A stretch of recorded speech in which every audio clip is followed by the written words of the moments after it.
এই দেশে নির্বাচন হবে আগামী ফেব্রুয়ারি মাসের মধ্যে।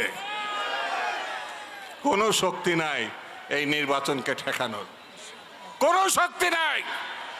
বাংলার মানুষ তার পছন্দের প্রার্থীকে ভোট দেবে, পছন্দের দলকে তারা ভোট দেবে, পছন্দের মানুষকে তারা প্রধানমন্ত্রীর সিংহাসনে বসাতে চায়।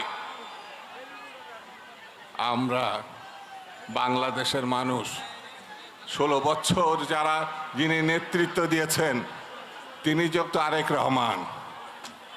কথা সত্য না মিথ্যা? সত্য।